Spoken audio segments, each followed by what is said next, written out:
Bueno, el tema de hoy es Guillermo Marconi. Estuvo en Uruguay.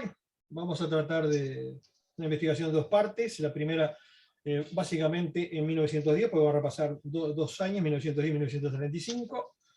1910, ¿por qué? Porque es cuando se sostiene que Marconi estuvo puntualmente residiendo, incluso en el balneario, en aquel momento no era un balneario, en la localidad de Punta del Este, y en 1935, donde efectivamente está documentado de que Marconi fue invitado oficialmente a visitar Uruguay, una visita que no se concretó, pero que da claves para entender si Marconi estuvo o no en 1910. Vamos a la frase de hoy. Decía Guillermo Marconi, el 2 de octubre de 1935, en un telegrama que le dirigió al embajador uruguayo en Río de Janeiro, decía: renovando mi más sentido agradecimiento por su amable invitación de visitar Uruguay, ruego a vuestra excelencia quiera significar al gobierno uruguayo mi profundo pesar de no poder esta vez acceder debido a que tengo que regresar a Italia lo antes posible.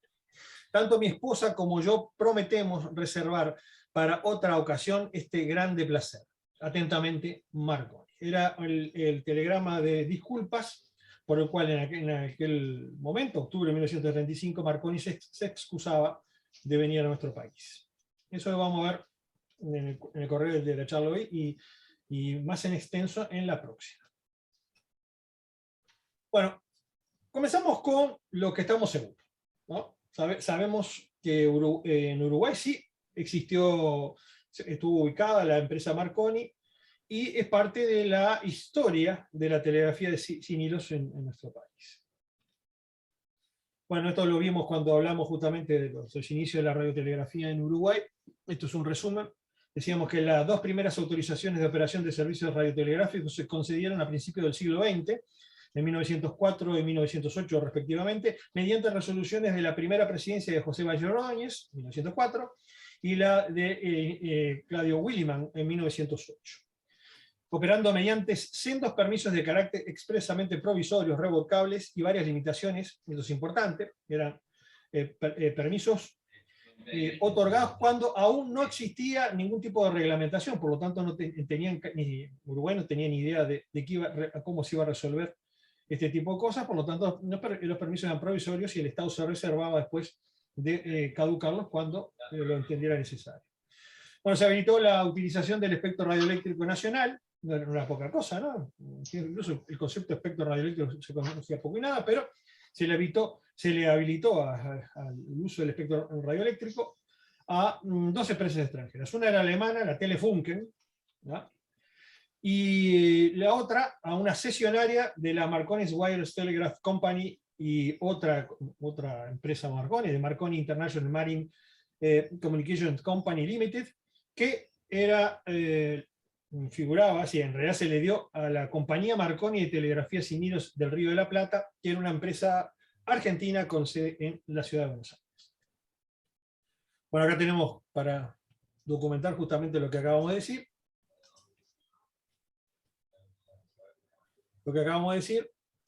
El registro dentro del Registro Nacional de la República Argentina, de la empresa, una empresa que representaba un señor Tomás Devoto, don Tomás Devoto, en carácter presidente de la compañía Marconi de Telegrafía Sin Hilos de Río de la Plata, cesionaria de las empresas que yo acabo de decir, pidiendo autorización para establecer estaciones radiográficas dentro de los límites jurisdiccionales de la nación y en los buques que usen bandera argentina en todo conforme con lo dictaminado por las oficinas respectivas. Era una solicitud de registro de esta empresa dentro del marco legal comercial de la República Argentina. Por lo tanto, esto de compañía del Río de la Plata era meramente un hecho de nombre, ¿no? Ya que esta era una empresa puramente argentina.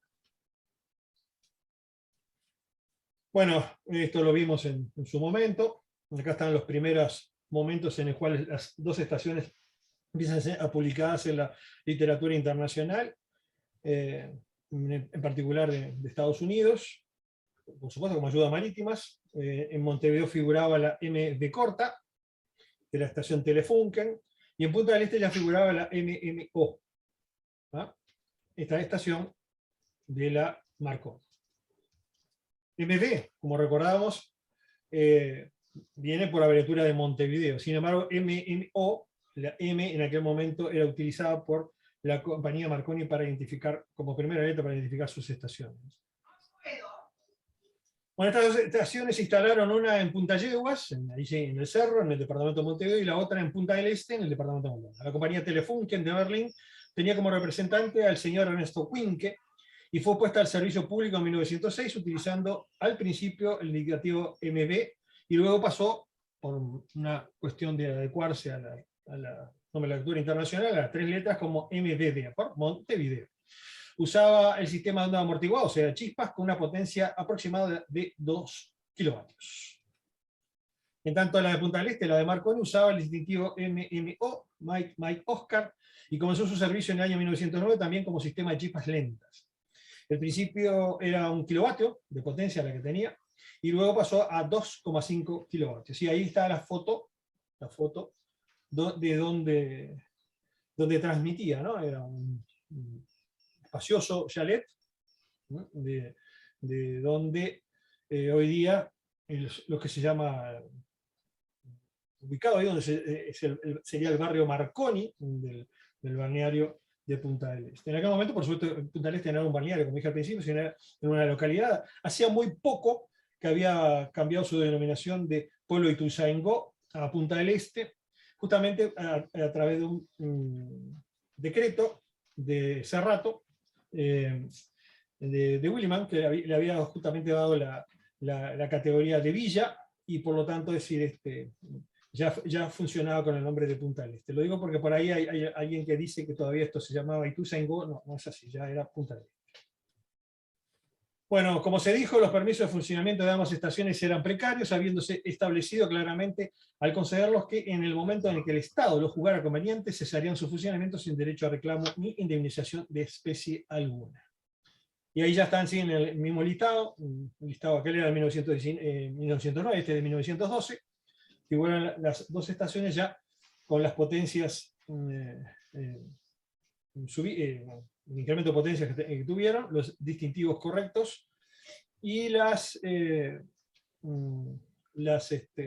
frecuencias que utilizaban, ¿no? 450, 600 y 800 metros, una 601 y 1700 metros la otra.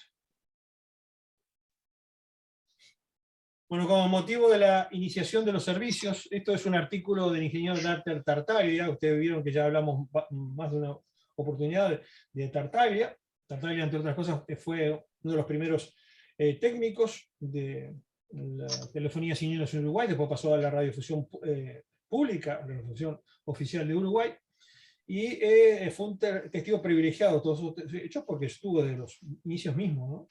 Allá en 1970, cuando la revista Corriente Alterna cumplía el número 500, fue citado a hacer algún tipo de declaraciones, y no fueron muchas, pero fueron importantes para tener nota de todo esto que había pasado ya hacía mucho tiempo. Con motivo de la iniciación de los servicios regulares de la estación Cerrito, la Inspección General de Telegrafía sin Hilos solicitó el cese de las operaciones de las otras dos estaciones de telegrafía sin hilo y a Chispa, que habían sido autorizadas anteriormente a operar en forma precaria. Esta solicitud fue aprobada, creándose de esa manera una centralización o monopolio de estos servicios en la órbita del Estado. No se hizo todo sin esfuerzo, sin esfuerzos, y se desataron algunas polémicas y las empresas particulares desarrollaban una fuerte resistencia en oposición a estas medidas. Pero finalmente debieron ceder y paralizar sus actividades.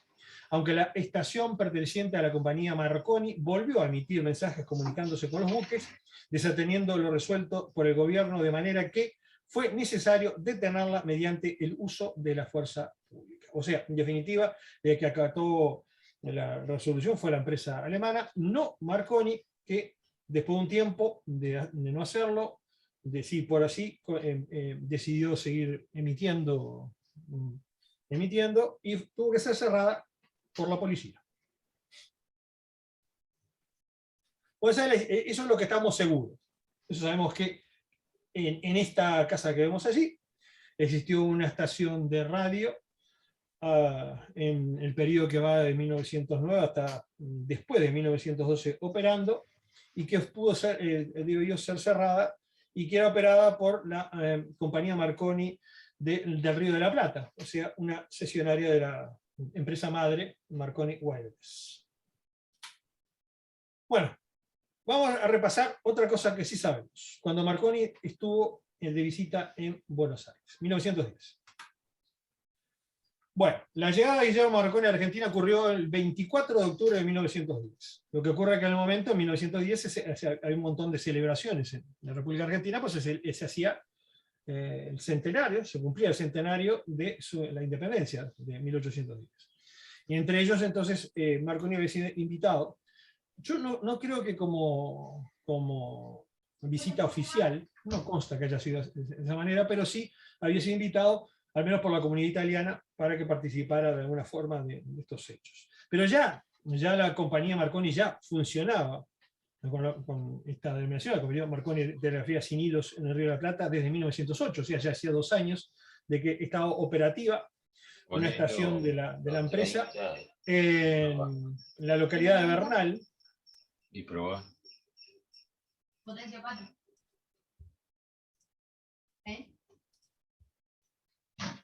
Perdón, tenía el micrófono abierto. Qué vergüenza, el presidente haciendo este tipo de cosas, ¿viste? Que yo tenga que silenciar al presidente, a mí me da una pena, pero está mal eso. Bueno, digo, ya en la localidad de Bernal, la provincia de Buenos Aires, funcionaba esta estación, por lo tanto, en realidad, esto es un hecho significativo.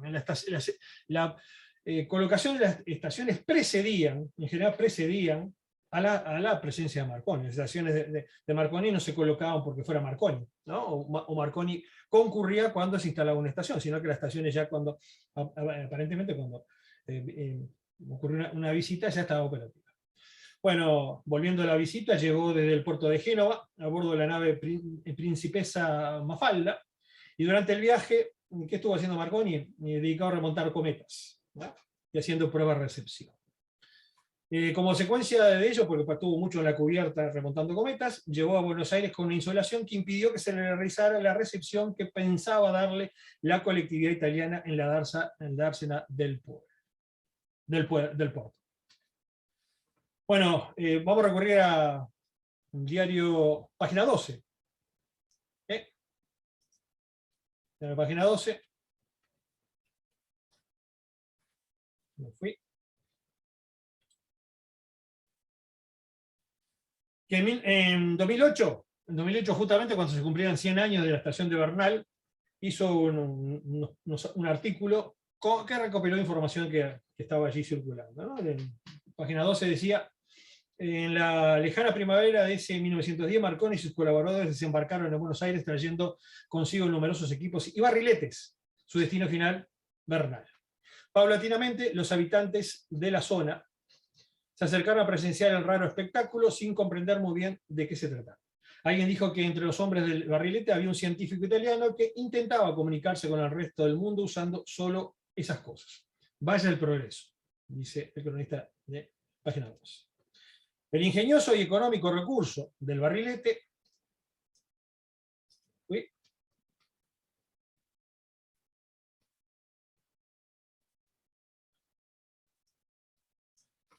El ingenioso y económico recurso del barrilete había sido experimentado con éxito por Marconi en otras oportunidades. El hilo de remontar era un conductor eléctrico y la cometa no hacía más que tender una larga antena del cielo, reemplazando las enormes estructuras metálicas de las torres de las antenas. Finalmente, y tras varios intentos, en una ventosa tarde de septiembre de 1910, los auriculares del ingeniero italiano vibraron. Las señales provenientes de Canadá, primero, e Irlanda después, pudieron captarse en Bernal. El primer contacto radiotelegráfico de la Argentina se había realizado. En realidad no es el primer contacto radiotelegráfico, ¿sí? En realidad es la primera recepción radiotelegráfica internacional realizada en la Argentina. No hubo comunicación bilateral. Vamos a ver cómo Marconi fue reflejado en la prensa argentina. En 1910. La revista Caras y Caretas dedicó buena parte de su número en octubre de 1910 justamente con notas gráficas, un montón de notas gráficas, con relación al inventor. Hasta incluso la partida de bautismo ecuatorial, o sea, cuando la nave Principesa Mafalda cruzó el Ecuador, se le otorgó este documento. Yo no sé si se mantiene todavía, pero era muy común en aquella época. Y se le ve remontando cometas, ¿no? Armando y rematando cometas, que como dijimos lo que significó fue que le significara una insolación. También se ven cuando se despide en Génova de su señora esposa, que no viajó con él, la primera esposa, ya en 1935, viajó, sí, pero con su segunda esposa. Las reuniones que se hicieron en honor a Marconi, en hoteles, en cócteles y demás, incluso dentro a bordo también, y fue recibido dentro de la Facultad de Ingeniería, de la Ciudad de Buenos Aires. Incluso fue agasajado por el profesor Otto Krause, ¿sí? Personaje muy distinguido de la ciencia de la República Argentina. Y la revista incluso incluía esa caricatura que está allí del inventor. Bueno, ahora vamos a reflexionar, antes de esto vamos a reflexionar lo siguiente. Es indudable que Marconi, como vamos más adelante, cada vez que viajaba, no viajaba en forma incógnita. La prensa lo seguía a nivel internacional, y aparte, como vamos a ver, él mismo se encargaba de hacerlo, de difundir que él se estaba moviendo por el mundo.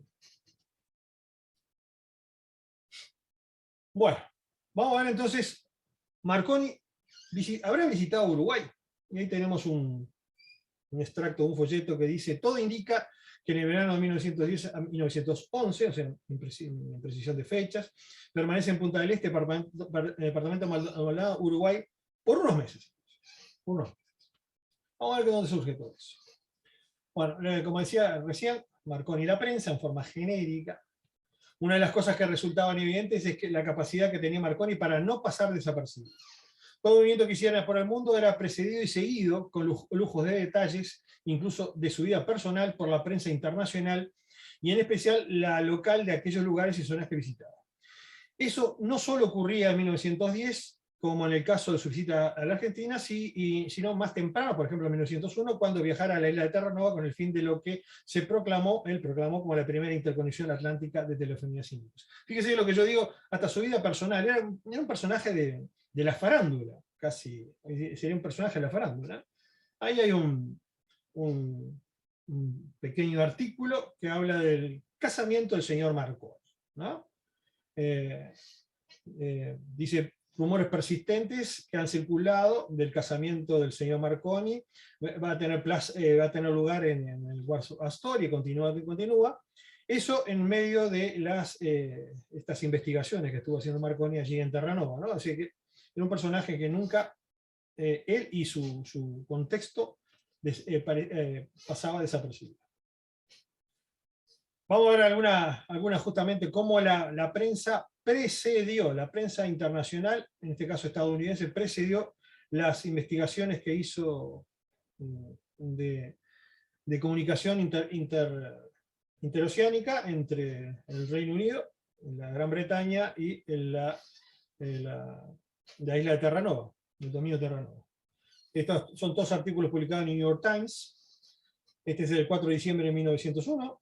Decía, anterior a los experimentos de Marconi, dice: William Marconi, el inventor de la telegrafía inalámbrica, llegará mañana en el vapor Alan Line Sardinia de Liverpool para llevar a cabo una serie de experimentos en las regiones de niebla alrededor de Cape Race.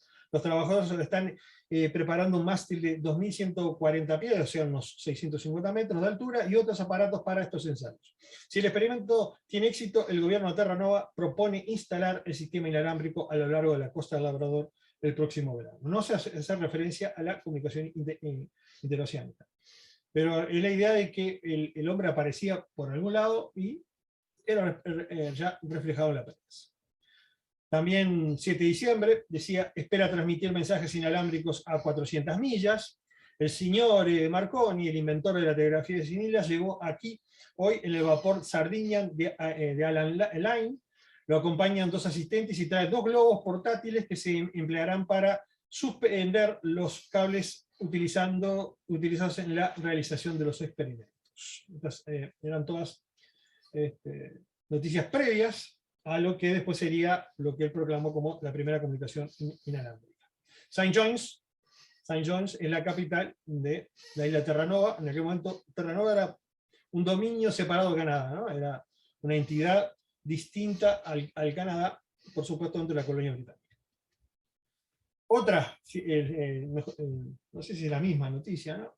Sí, la misma, más detalles. Dice, señor Marconi probablemente selecciona a Signal Hill, que domina St. John's, que está en lo alto del Cabot Memorial Tower, y unos 600 pies. Eso es una peña, una altura, esto es la Signal Hill ahí que tiene 600 pies, o sea, 180 metros en forma natural de altura, como sitio para su estación, en lugar de Cape Race, como se informó anteriormente. Espera transmitir mensajes a 400 millas, 640 kilómetros, llegando a barcos en medio del océano. Pasará 3 o 4 semanas experimentando aquí, luego viajará a Nantucket, donde continuará sus pruebas. El gobierno colonial británico, de dominio de Terranova, brindará todas las facilidades al señor Marconi en sus experimentos, decía el artículo.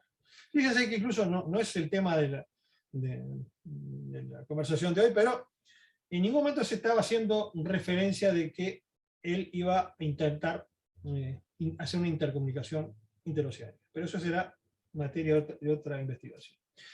Bueno, Marconi y la prensa, en el caso de Uruguay.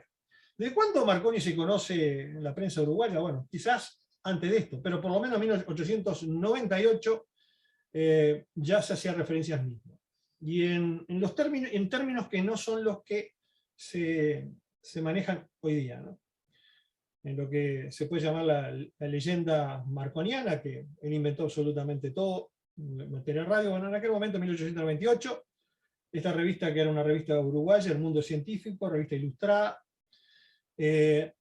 decía, lo colocaba allí. Ahora vamos a leer eso, pero vamos a leer lo que dice acá. Es de suponer que esa realidad no escapara a nuestro país, si en 1910 hubiese venido, y de hecho ya existían constancias de la experiencia del empresario italiano y de mentores y desarrolladores de las nuevas tecnologías inalámbricas, desde por lo menos 1898 en los medios gráficos de las escasas publicaciones científicas que se editaban. Estas noticias, por supuesto, primero circulaban en las revistas científicas, que eran bastante comunes, ¿no? Eran bastante comunes. Uruguay, por lo que hemos descubierto, ya muy temprano tenía este tipo de divulgación científica a través de una publicación, quizás alguna otra, ¿no? Pero la que encontramos por lo menos se llama Mundo Científico, y este es el primer número, que fue editado el 15 de agosto de 1898. Y fíjense, más o menos, vamos a ver por ahí para arriba nomás, tampoco es el tema de la investigación, dice, está basado en el aparato que reproducimos, ese que está allá abajo, ideado y ensayado en 1895 por el profesor ruso Popov, y en 1896 por Marconi en Italia, y ahí sigue el tema, ¿no? Indudablemente en aquel momento se queda bien claro lo que se sustenta históricamente en la investigación, de que el inventor de la radio fue el ruso Popov, y en 1895 y en 1896 Marconi ya había presentado los primeros dispositivos que al menos funcionaban, ¿no? Pero en esta publicación a Marconi no se le pone como el padre de la radio, está bien claro, ¿no? O sea, se pone así, como dice ahí el señor Marconi, a su vez con incansable labor prosigue en las tareas de perfeccionamiento, bla, bla. Y eso es cierto. Si algo no se le puede negar a Marconi, es el empeño que ponía en su trabajo, y por supuesto que como inventor es de gran importancia, en función de que justamente él ha resuelto un montón de problemas que ni siquiera otros habían planteado, pero aquí queda bien claro que ya en 1898 Marconi no se consideraba el padre de la radio. Por otra parte, eran igualmente reproducidos por la prensa toda declaración y los interminables discursos y narraciones autorreferenciales que Marconi realizaba. Le voy a mostrar uno. Acá dice Marconi tells of his wireless message tests, o sea, Marconi cuenta sobre sus mensajes, sus pruebas de mensajes inalámbricos. Y bueno, fíjense lo que era el artículo del New York Times, el discurso de Marconi reproducido por el New York Times, ¿no? Lo tuve que poner al costado justamente para ver la extensión, ¿no? Absolutamente todo lo que decía Marconi, que a Marconi le gustaba hacer este tipo de autodifusión, ilícita, por supuesto, ¿no? Y eran extensísimas todas sus declaraciones, y todas eran recogidas por otras. Bueno, a ver. Ahora, en la margen izquierda del Plata, ¿qué pasó con Marconi? Bueno, nada de ello, todo esto que hemos hablado, ha quedado documentado en la prensa uruguaya, ni de otro lugar, en relación a que, aprovechando se supone, ¿no? Aprovechando su presencia en Buenos Aires, haya viajado hasta esta margen del Río de la Plata. Digamos, no sé, ¿por qué tendría que haber venido en 1910 a Uruguay? No sé, me ocurre el lado que estaba del otro lado, en la otra margen del Río de la Plata, estaba cerca, y bueno, aprovechó y se dio una vuelta por aquí. Bueno, pero, porque ni siquiera sabemos para qué vino, ¿no? Sí, supuestamente para qué vino. Digamos que vino, si el que vino, aprovechó que estaba cerca. Tampoco es posible entender si dicha presencia se haya concretado, haya pasado desapercibida por la gran comunidad italiana en nuestro país. Absolutamente todo lugar donde Marconi viajaba era recibida por la comunidad de sus connacionales. En la prensa uruguaya no figura absolutamente, ni siquiera en la prensa, ya existía prensa italiana, ¿no? Hay un diario que se llama L'Italiano, no hay absolutamente nada respecto a esto. Dice, por tanto, los supuestos testimonios que claramente no existen, parecen haber quedado solo registrados por medio de la transmisión oral y por tanto cuentan mínimo valor sustentador. Fíjense que es difícil, ustedes saben que es más fácil cuando uno investiga encontrar cosas que no encontrarlas, ¿no? No sé si me explico, ¿no? ¿Cómo es posible saber si una persona no vino? No, si no está registrada en ningún lado es que no vino directamente. Eso es lo que tenemos tiene la dificultad de investigar este tema, ¿no? Digo, existía prensa italiana, es decir, prensa local, no existía absolutamente nada, quiere decir que entonces Marconi no estuvo en Uruguay.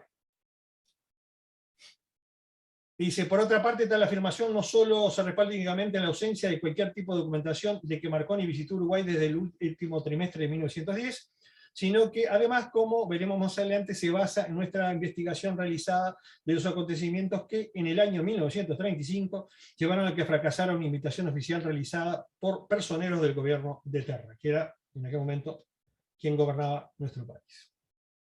O sea, no hay tampoco referencia en 1935, cuando este tema salió a la palestra, y mucho, de que hayan dicho, bueno, esta es la segunda vez que viene a Uruguay. No, tampoco existe eso. Y acá tenemos una publicación. Esta publicación se llamaba The Marconigraph, era editada ni más ni menos que por la compañía Marconi. Era una publicación que la editaba para la gente que trabajaba en los sistemas de Marconi, ¿no? Y fíjense la fecha, es decir, el primer número que salió fue abril de 1911, ¿no? Es cierto, hay una gap, hay una separación de los hechos que serían varios meses en el verano austral de Uruguay, abril, pero ustedes saben que absolutamente en esta publicación, como decimos acá, para concluir, hagamos referencia a The Marconigraph, que surgió en abril del 1911, 911 es otra cosa, casi coetáneamente con la presunta presencia en Uruguay de Marconi. El Marconigraph era publicado originalmente ni más ni menos por la compañía Marconi Company, y circuló ampliamente entre ingenieros y operadores. Funcionó durante mucho tiempo, pues se le cambió el nombre, pero esta publicación funcionó durante cantidad de tiempo. En esa primera edición, ni en las posteriores se hace referencia alguna a la visita o estadía en suelo nacional del empresario italiano, que no, la verdad, en ninguna otra tampoco. O sea, si vamos al caso, no existe documentación internacional, al menos la que podemos haya llegado, para saber dónde estuvo Marconi después que salió de la Ciudad de Buenos Aires. Bueno, vamos a ver esto. ¿De dónde surge? Porque para algo estamos hablando de estos temas, ¿no? Digo, ¿a alguien se le ocurrió? ¿Alguien lo sustentó? ¿Alguien dijo que Marconi estuvo en Uruguay? Bueno, yo lo pongo así. La verdad histórica sustentada en un simple folleto. Vamos a hablar de folleto. Tampoco tenemos que hablar de un folleto, ¿no? No somos correctores del Instituto Italiano de Cultura, así que, ¿no? Pero vamos a repasar este folleto que está por allí, que aparentemente es la fuente por la cual hasta hoy día se sustenta de que Marconi estuvo en Uruguay. Bueno, el folleto está allí, la carátula, como es el folleto, se llama 1895-1995, 100 años de radiocomunicaciones, Instituto Italiano de Cultura. Ya, de hecho, el título ya es un tanto extraño, porque recuerden que cuando nosotros hablamos ahí de la revista uruguaya, en 1895 aparentemente Marconi todavía no estaba desarrollando, no había desarrollado sus dispositivos al menos en forma pública.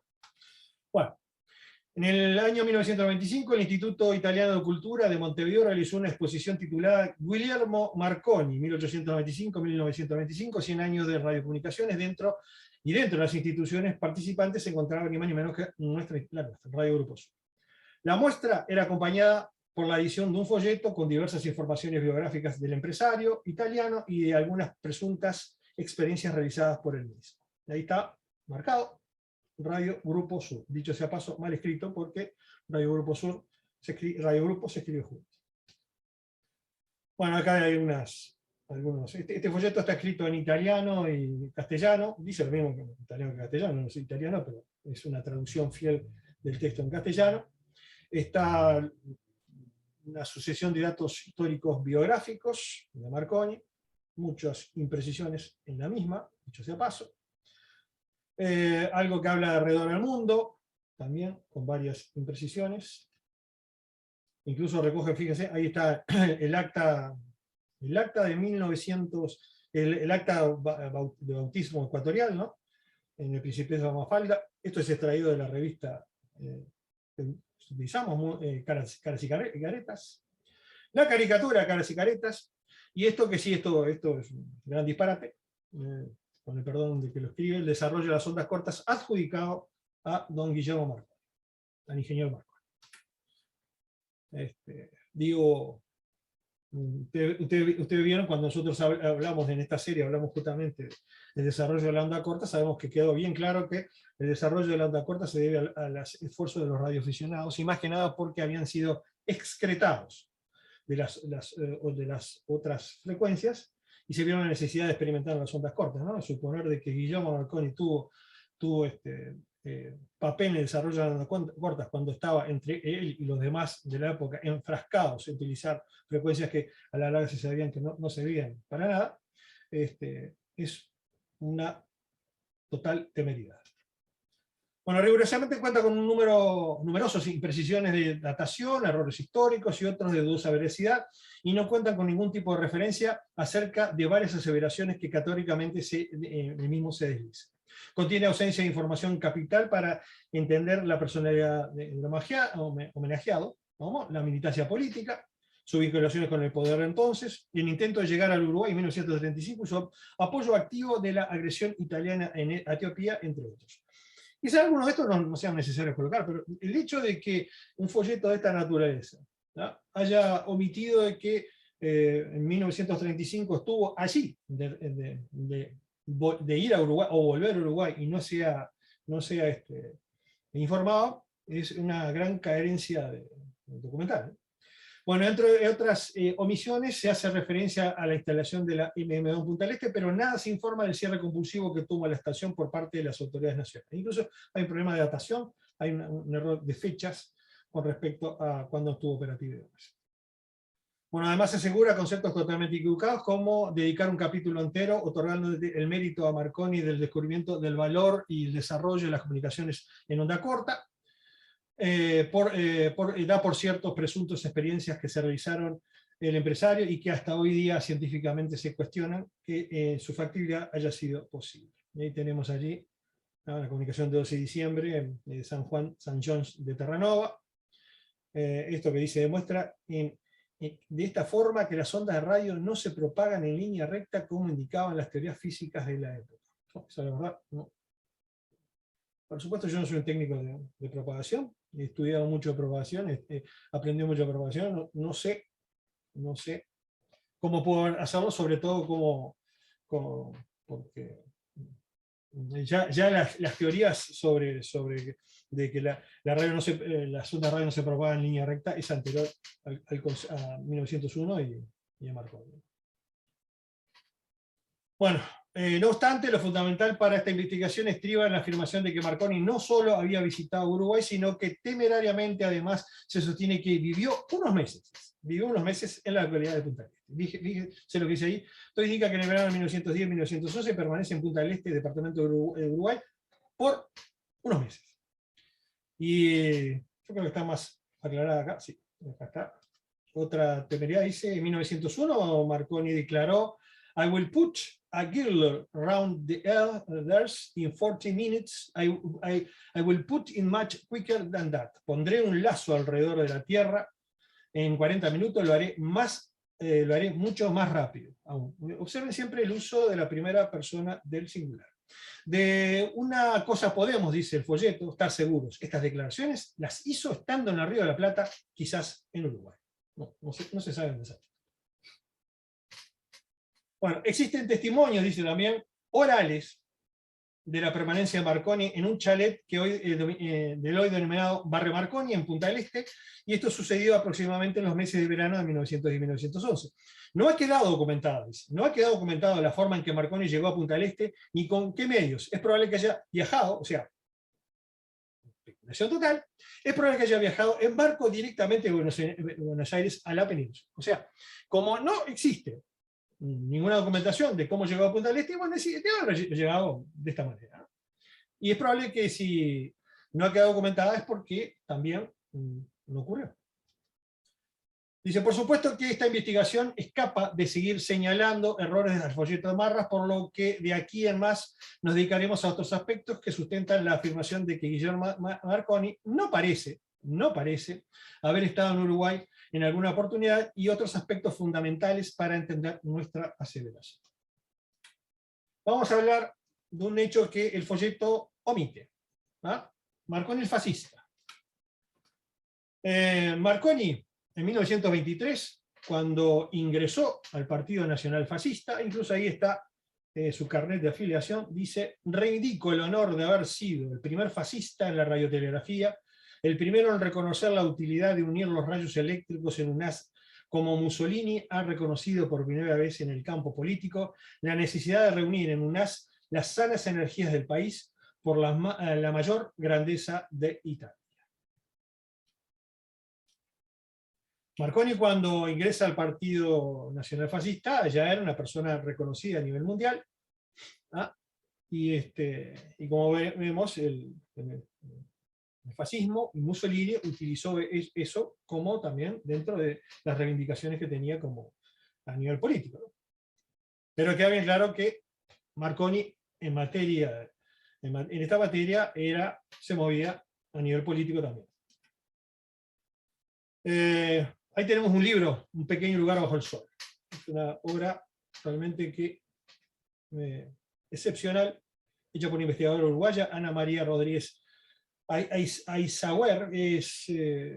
Como dice ahí, Mussolini, la conquista de Etiopía y la diplomacia uruguaya entre 1935 y 1938. Utiliza esos 3 años para desgranar lo que es la documentación en prensa y consular y demás, para ver la influencia que tenía el fascismo en Uruguay, la dictadura de Terra, y en especial dedica parte de un capítulo a el intento de que Marconi viniera a nuestro país en carácter de visitante oficial.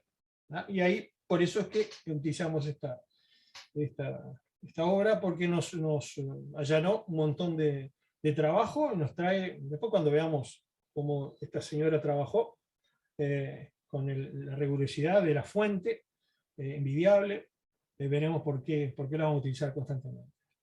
Bueno, dice que, como acertadamente escribe Ana María Rodríguez Azaguar, en su libro Un pequeño lugar bajo el sol, la conquista de Etiopía y la diplomacia uruguaya, ella puso: en las breves biografías que normalmente circulan en enciclopedias y trabajos sobre las invenciones y avances científicos, no se hace mención a las relaciones de Marconi con el régimen fascista. En lo que yo llamo la leyenda marconiana, este tema es prácticamente ignorado. En efecto, parece que su filiación, decimos nosotros, al partido dirigido por Mussolini, es ignorada o ocultada, en especial por sus connacionales. Dice, por ejemplo, lo que dice la página en italiano de Wikipedia. Donde llega incluso a poner en duda el grado de adhesión que Marconi tuvo al Partido Nacional Fascista, ¿no? Que podemos ver que fue más que importante. La edición traducida al castellano italiana dice: la cuestión de la adhesión de Marconi al fascismo es muy compleja y aún está en estudio. Ciertamente fue fuertemente cortejado desde el principio por el régimen y decidió incorporarse no tanto por los puestos importantes en los organismos nacionales que llegaron después, sino por el espíritu patriótico que parecía representar en un principio. Es hilarante decir que aún está en estudio y ciertamente no está muy clara su filiación al partido fascista. Bueno, idéntico tratamiento se encuentra en el folleto, en el anterior, el del Instituto Italiano de Cultura, en donde no existe ninguna referencia a la afiliación política Marconi, como dijimos en su momento, y por el contrario se mencionan 3 hechos relacionados con la militancia, en particular su designación como miembro del Consejo Nacional de Investigación, el otorgamiento del título de marqués y su nombramiento como presidente de la Real Academia Italiana, todo dentro del marco de la Italia fascista. No hace ninguna referencia a ese hecho. Incluso las exequias, que ocurrieron en el año 1937, que una de las manifestaciones más importantes del periodo fascista, en 37 en toda la historia del fascismo, se menciona escuetamente como el gobierno italiano le brinda un funeral de Estado. Nada más. Fíjense qué funeral de Estado, ¿no? Es decir, esto fue una manifestación apoteótica del fascismo, acompañada por el pueblo. Hubo el cortejo fúnebre de Marconi en 1937, julio de 1937, lo acompañaron entre 200 y 250.000 personas en Roma. Pero fue un acto, claramente, del fascismo. Marconi se enroló al partido fascista, vamos a hablar de Marconi enrolándose, en 1923. Y aceptó la presidencia honoraria del brazo británico del partido, para lo que organizó una gala de camisas negras en el Hotel Savoy, que incluyó una comunicación inalámbrica con Roma a medianoche para que los invitados pudieran ser saludados personalmente por il Duce. Logró la interconexión entre Roma y Londres para que se hiciera, Mussolini hiciera declaraciones a este grupo de británicos adheridos al partido fascista. Los fascistas se saltaban la figura y la obra de Marconi como expresión del genio italiano, tanto que Mussolini ya en el discurso pronunciado en Trieste, el 6 de febrero de 1921, había afirmado, antes de que Marconi se afiliara al partido, ¿no? Decía: Italia es el ala tricolor de Ferrarín, la onda magnética de Marconi, la batuta de Toscanini, el regreso de Dante al 6º centenario de su muerte. La veneración entre Mussolini y Marconi parece que era recíproca, al menos así lo indican algunas de sus declaraciones a la prensa mundial. Acá en el New York Times, por ejemplo, recogía, esto en 1935, cuando él estaba en visita a Brasil, dice en Brasil Marconi que la Italia tiene tiene confianza en él, refiriéndose a Marconi, al Duce. Marchese Guglielmo Marconi, inventor de la radio, refiriéndose a la situación ítalo-etíope, dijo que él y todos sus compatriotas tienen absoluta confianza en la capacidad y del patriotismo de Mussolini. Señaló que ha ofrecido al ministro Mussolini sus servicios. También elogiaba al rey y al duce en otra un poco más posterior, en 1936, en Roma, decía Marconi, Guglielmo Marconi, el inventor, hoy encabezó un comité de la Academia Real de Italia que realizaba un homenaje al rey Víctor Emanuele, elogiando al primer Benito Mussolini, incluso diciendo por la creación de un nuevo imperio romano.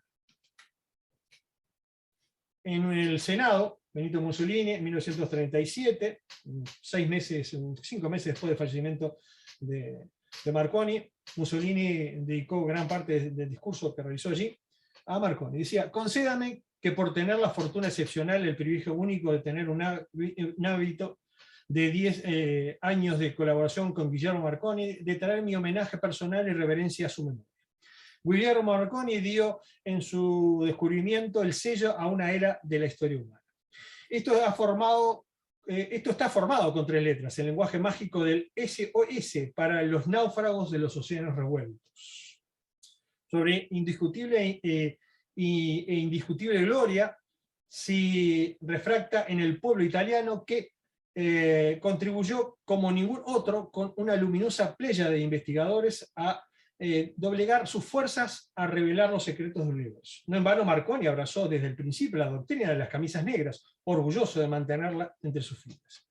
Marconi sintió así el fascismo que ha convertido en el credo de su pueblo, el genio de la máxima expresión del pueblo, es el fortalecimiento que brota, extraído a lo largo de los siglos, del amplio e inexhaustible trabajo de las generaciones. Experimentos militares tuvieron lugar cerca de Roma, de los que fui testigo. Me mantengo periódicamente informado de los resultados de esta experiencia. Estamos al comienzo de un camino que será transitado. Todo lo que Guillermo Marconi dejó inconcluso será retomado.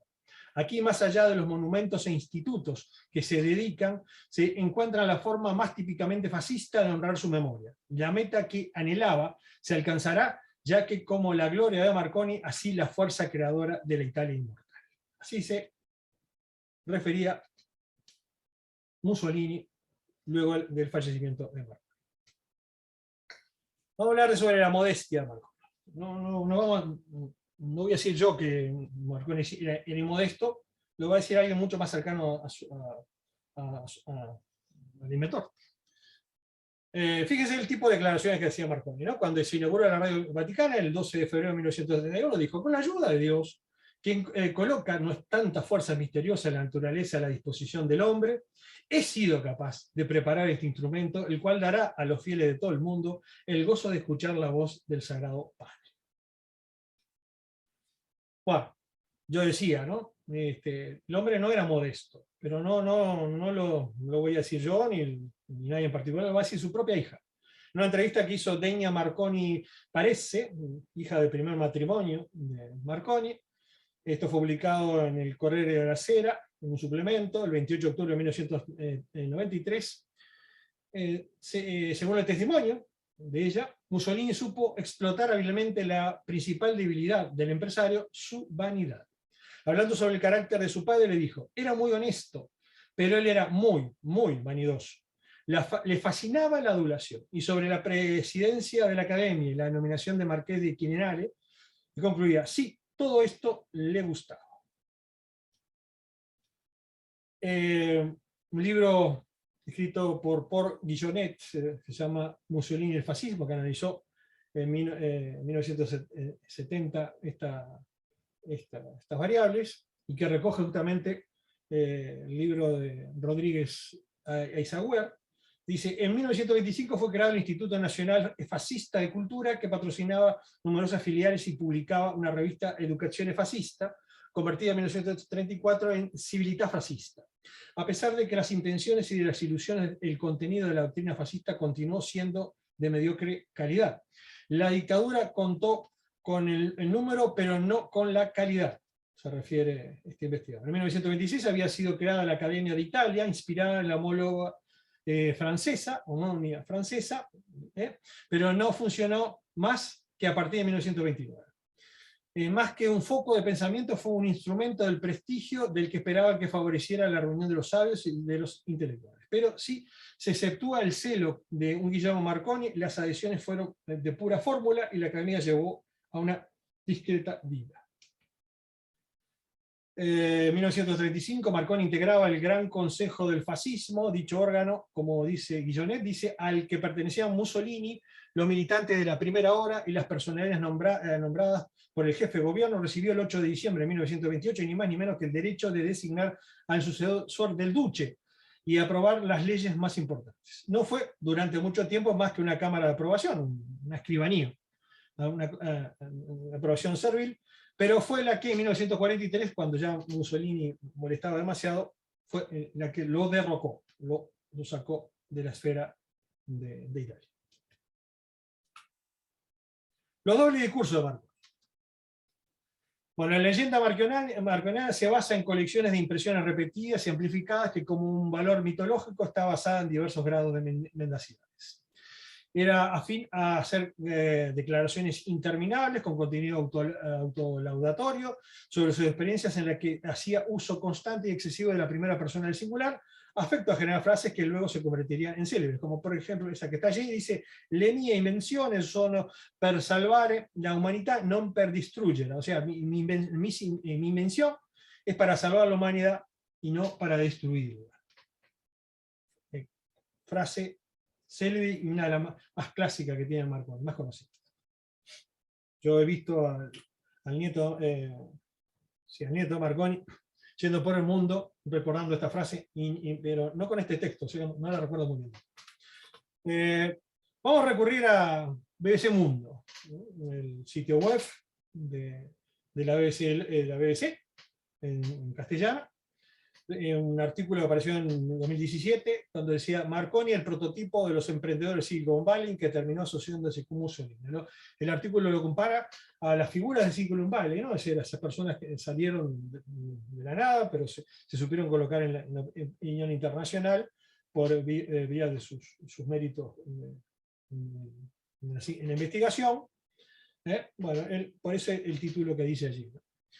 Bueno, esta entrevista, esto es una entrevista a Marc Raboy, que es un biógrafo de Marconi, hizo el libro Marconi, el hombre que interconectó el mundo, y Raboy dice: si bien su obsesión era desarrollar aparatos que facilitaran la comunicación, la manera que se usaban no le concernía tanto.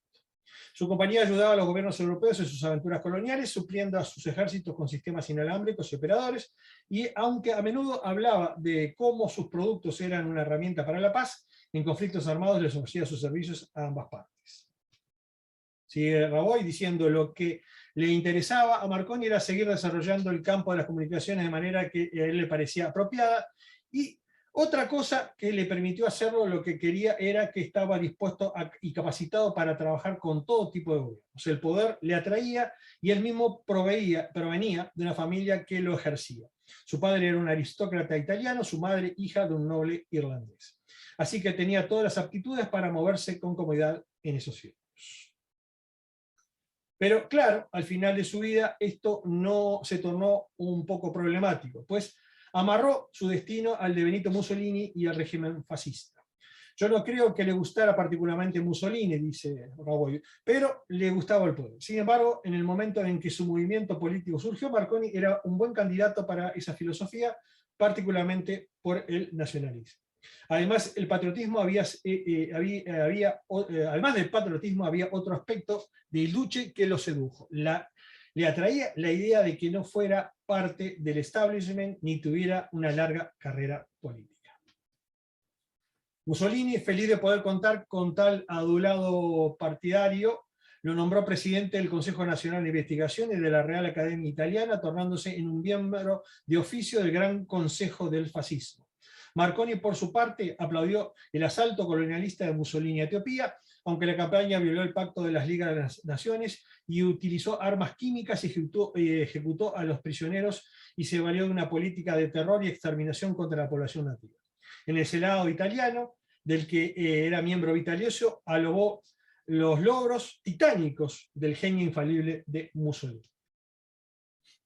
Y fue la única vez en su vida que se unió a un partido político. Fue más allá, formó parte del aparato del gobierno. Y en su entierro, en 1937, la corona de flores más grande, adornada con una suástica, era de Adolfo Hitler. Y tenemos justamente un telegrama publicado en el New York Times, que se habla sobre las condolencias que recibió de Hitler tras la muerte en julio de 1935. Marconi, la Segunda Guerra Italo-Etíope, este es el nombre que se da en Italia a este hecho, pero que no es más que la invasión de Etiopía.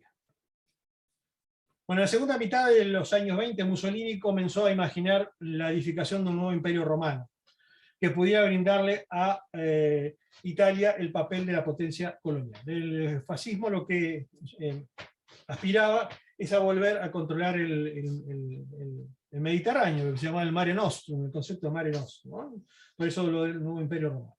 La propaganda elaborada por el régimen se proponía preparar al país para la gloria, pero también para el sacrificio que conllevaría el imperio anunciado por Mussolini en el discurso de ascensión del 26 de mayo de 1927. Italia había conquistado parte de Libia, Eritrea y Somalia, pero Abisinia, o sea, como se llamaba en aquella época, Etiopía, mantenía su independencia e Italia deseaba aumentar su presencia en la región esta región del África.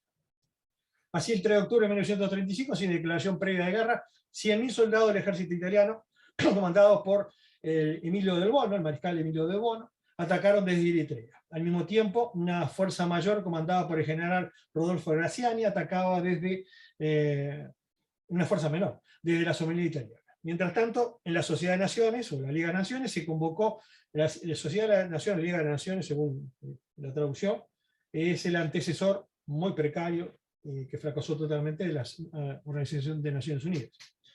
Se convocó, que justamente fracasa por este hecho, porque no pudo controlar la guerra y la invasión japonesa a China. Se convocó una cumbre internacional de urgencia, evaluando lo ocurrido y catalogó a la Italia fascista como nación agresora. 48 países anunciaron sanciones contra Italia, no obstante las sanciones casi no afectaron al país, debido a que tenía una economía fuertemente consolidada que le permitía seguir adelante con la invasión. Tampoco está invadiendo un gran estado, era una nación muy, muy precaria. Por ejemplo, tenemos justamente el diario Bien Público, el diario católico editado en nuestra capital, el 3 de octubre de 1935, cuando se conoció la invasión italiana, que ocupó absolutamente toda la primera plana del diario y de todos los diarios de la época. Dentro de los países que votaron a favor de la condena a Italia estuvo el nuestro, por entonces gobernado por la dictadura constitucional de Gabriel Terra. O sea, votó a favor de las sanciones. Pero no obstante, para aplicar las sanciones se pidió autorización al Parlamento, controlado por los sectores del régimen de marzo, el famoso Senado de medio y medio, que nunca trató el proyecto de ley en los 7 meses que duraron las sanciones. O sea que cuando Uruguay nunca, si bien votó, nunca aplicó ningún tipo de sanción. Señalamos estos acontecimientos, ¿por qué? Ustedes se preguntarán ¿por qué? Entonces, ¿por qué? En función de que, como veremos en la próxima entrega, sería el jueves que viene, fueron el escenario de una frustrada visita de Marconi a Uruguay en el momento preciso y por motivo de la agresión italiana a Etiopía. Por ahora repasaremos la actitud militante del empresario en la causa expansionista de su país. ¿Cómo lo vamos a ver? Incluso ahí dice, tenemos esta nota, está bien, entonces bien público, dice: el vapor Conte Grande fue después de conducir varios miles de soldados italianos al África Oriental, vuelve de tráfico entre Génova y los puertos del Plata. En este viaje, en el Conte Grande, viajó Mussolini junto con este contingente de expedicionarios. Había uruguayos también, muy pocos, no llegaron más de un centenar, que fueron a pelear por la causa italiana en Abisinia. Vamos a repasar algunos datos.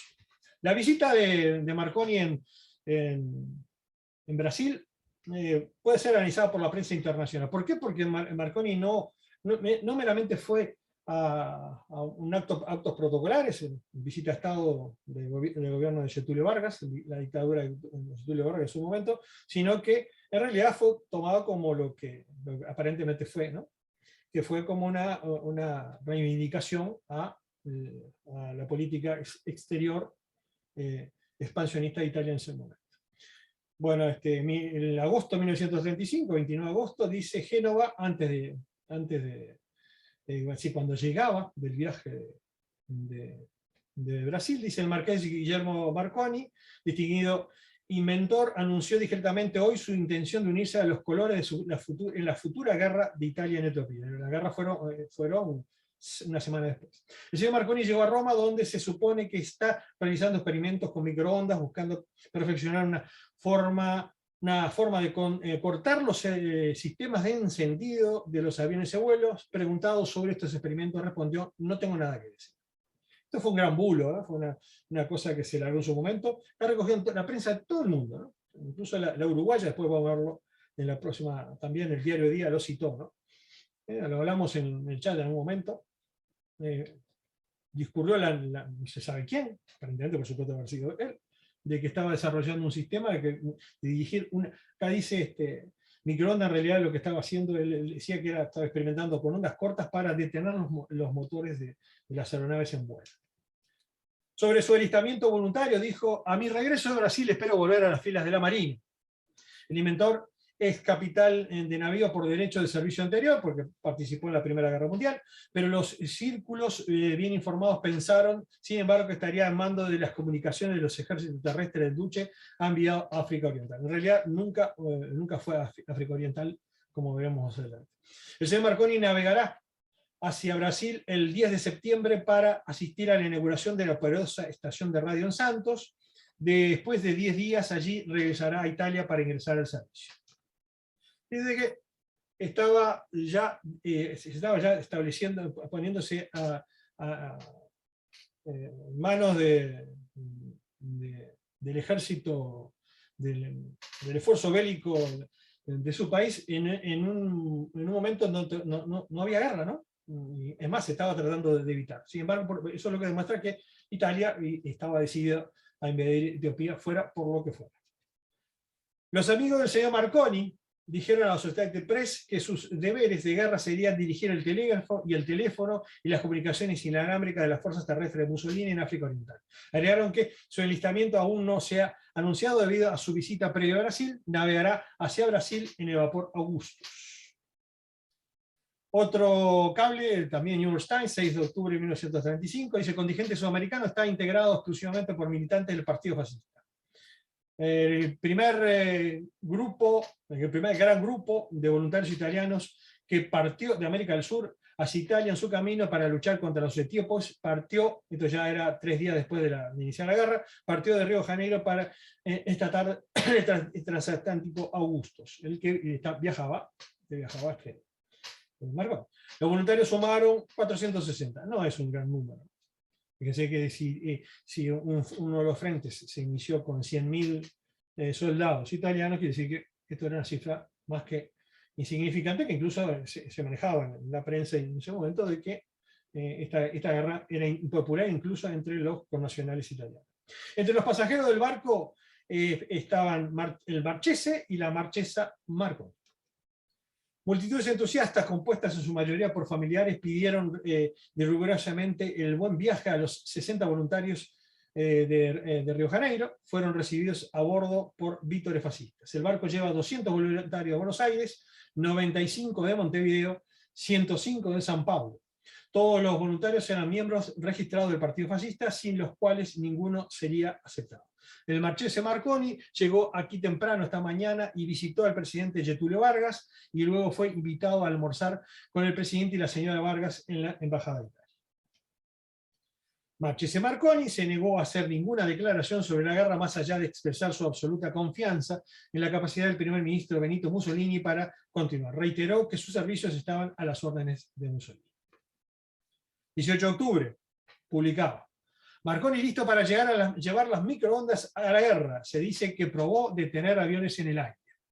Guillermo Marconi, inventor italiano y sus microondas, que cree será una nueva y sumamente útil arma de guerra, pronto estarán en el frente africano. El inventor de la tecnología inalámbrica llegó hoy de Brasil y anunció que hablaría de inmediato con el primer ministro Mussolini sobre una misión militar en Eritrea. Se informa que realizó experimentos con haces de radio. Eso de haces, bien también por el hecho de connotación fascista, ¿no? Haces de radio de onda corta, diseñados para detener los motores de los aviones enemigos en vuelo. Estos experimentos han estado rodeados del más profundo secreto, tanto secreto que nunca existió, ¿no?, debido a su importancia militar. Pero ya en el verano de 1933, el señor Marconi le hizo saber al mundo que las microondas podrían convertirse en un valioso instrumento de guerra. Un radioteléfono de microondas es liviano, dice, un conjunto capaz de transmisión clara para distancias de más de 100 millas, cuesta alrededor de $20.000 y puede ser transportado por unas pocas mulas de carga. El año pasado, el señor Marconi, en su manifestación ante un grupo de oficiales navales, utilizó haces de microondas y 2 de los llamados faros de radio flotantes anclados en la bahía para llevar a barcos de forma segura al puerto cerca de Génova, o sea, radiobalizas. Antes de zarpar hacia Brasil, se creía que estaba experimentado con el uso de ondas para detener los sistemas de encendido de aviones en el aire. El pasado mes de mayo le dio una demostración secreta a Mussolini, en la que contó en el discurso que pasamos hace un rato. Fue en ese día que varios automovilistas a lo largo de la autopista Roma-Ostia, dijeron que sus motores habían dejado de funcionar repentinamente. Estos conductores informaron que después de mucho arrancar, maldecir y sudar, de repente pudieron volver a arrancar sus motores para sus sorpresa. Como dije, esto fue un gran bulo. Incluso después el propio Marconi dijo que él no sabía dónde habían sacado esto. Bueno, 20 de octubre de 1935, que también el New York Post, el New York Times decía, Guillermo Marconi, inventor de la comunicación inalámbrica, zarpará pronto hacia África Oriental para dotar a su país de un sistema nuevo y virtualmente inédito de comunicaciones radiofónica secreta entre el frente de guerra y Roma. El inventor esquivó las preguntas de quienes lo saludaron a su regreso de Génova desde Brasil, sonriendo, negándose a comentar los detalles de su nuevo invento de radio de onda corta. Sobre todo porque no existía. El informe llegó a Roma, sin embargo, había inventado un sistema de comunicación radiotelefónico que sería absolutamente inmune a la intercepción. Se dice que la característica de la invención en su dispositivo para cambiar las longitudes automáticamente para evitar la interrupción. 1 de noviembre del 35, Marconi pide simpatía a los estadounidenses por la posición de su país y considera que la Liga de las Naciones es injusta. Elogiando la neutralidad de los Estados Unidos, al menos hasta ese momento. Washington tiene la idea correcta sobre las sanciones. Dice invención de dispositivo antiavión negada. El senador Guillermo Marconi, el padre de la radio, anoche transmitió un discurso a los Estados Unidos sobre el conflicto ítalo-etíope, habló por la cadena de la National Broadcasting Company, la NBC, por una retransmisión de onda corta desde Roma, o sea, conectando de Roma hacia la NBC. Al presentar sus comentarios, rechazó informes de que tenía un invento para detener los motores. Los viene diciendo: si está ansioso por saber de mí algo sobre un supuesto nuevo invento mediante el cual podría detener motores a gran distancia o hacer trucos peores que eso, entonces permítame tranquilizarlo de inmediato, diciéndole que puede volar al contenido de su corazón, ya que no habrá nada que lo detenga por el momento al menos. Y dijo, por el momento al menos. El 18 de noviembre de 1935 decía en defensa de Italia que comprometía el arte, la ciencia y la cultura a la causa de la expansión. El senador William Marconi prometió hoy que el arte, la ciencia y la cultura italianos a la causa de Italia para la expansión en África y la resistencia al asedio económico de la Sociedad de Naciones. En la inauguración de la temporada de la Real Academia, el inventor de la tecnología inalámbrica enfatizó que la institución iniciaba su labor en un momento particularmente grave y de orgullo para su nación. Mañana en Ginebra, dijo, se hará la increíble señal de una cruzada financiera y económica inhumana contra Italia. Esto se hará, agregó, porque Italia ha sido declarada culpable de defender sus colonias y de buscar dar civilización a tribus atrasadas y oprimidas. De buscar dar civilización a tribus atrasadas y oprimidas. La Academia dijo que se manifestó como ardientemente deseosa de dejar constancia de su fe en el triunfo final de la sagrada causa nacionalista. El 20 de noviembre decía, intentó utilizar la BBC de Londres para dirigirse al pueblo británico y fue rechazado en 2 oportunidades. La Corporación de Radiodifusión británica, o sea, la BBC, se niega a permitirle dar su opinión sobre el conflicto etíope. ¿Ustedes recuerdan cuando hablamos de la BBC? Dijimos que la BBC empezó siendo la British Broadcasting Company, no British Broadcasting Corporation, y que en ella tuvo una gran participación justamente de la compañía Marconi. Bueno, apelando a eso, él quiso utilizar los micrófonos de la BBC, pero el señor John Reid se lo negó. Dice, se sabe que la British Broadcasting Corporation, que al final de la última reunión de la Asamblea de la Sociedad de Naciones se negó a extender al barón Pompeo Alossi, el delegado italiano, facilidades para permitirle hacer un discurso de la radio a los oyentes estadounidenses, ahora se niega a permitirle que Marchese Guillermo Marconi, padre de la tecnología inalámbrica, se dirija al público británico. Dijo Marconi, el senador Marconi, que se va a Londres el viernes y escribió hace algunos días a la British Broadcasting Corporation sugiriendo que tal vez le interese concederle 10 minutos para explicar el caso italiano en la controversia ítalo-etíope a los oyentes británicos. La corporación respondió que la estricta objetividad que siempre mantuvo en todas sus cuestiones internacionales le impedía permitirle que nadie, salvo funcionarios del gobierno británico o de la Liga, hablaran sobre el problema ítalo-etíope. Se sabe que el permiso para dirigir al público británico fue igualmente negado a Ezio Garibaldi, que era el nieto del héroe de la independencia italiana, de Garibaldi, Giuseppe Garibaldi, durante su reciente visita a Londres. El 30 de noviembre, también sobre este tema, decía Sir John Reith, director general de la British Broadcasting Corporation, se mantuvo firme hoy en su negativa a permitir que el senador Guillermo Marconi transmita en Gran Bretaña sus puntos de vista sobre la situación ítalo-etíope. Dice, nuestra reunión fue amistosa, decía Marconi a los periodistas después, pero Sir John Reith se mantuvo a su decisión. Y estoy preparado para aceptar las invitaciones para transmitir a los Estados Unidos sobre asuntos técnicos, pero no sé si me permitirá tocar temas políticos. Sir John, refiriéndose a Reith, siguió la antigua costumbre de la corporación de no hacer declaraciones. 5 de enero de 1936. Y aquí culmina la aventura colonial de Marconi con esto, ¿no? Decide no ir al frente para probar el dispositivo de microondas. Guillermo Marconi, el inventor italiano, abandonó hoy su plan de unirse a las fuerzas italianas en el este de África, decidiendo en cambio reanudar sus experimentos con microondas en casa. Previamente había planeado se entendió probar un invento en el frente de guerra. Aunque la mayoría de sus experimentos se mantuvieron en secreto, el inventor hizo una demostración ante un grupo de oficiales navales en 1934 en la que usó microondas de una estación terrestre para llevar un barco a un puerto cerca de Génova, o sea, lo que dijimos, una radiobaliza. Y ese es el tema de hoy, por aquí nos quedamos.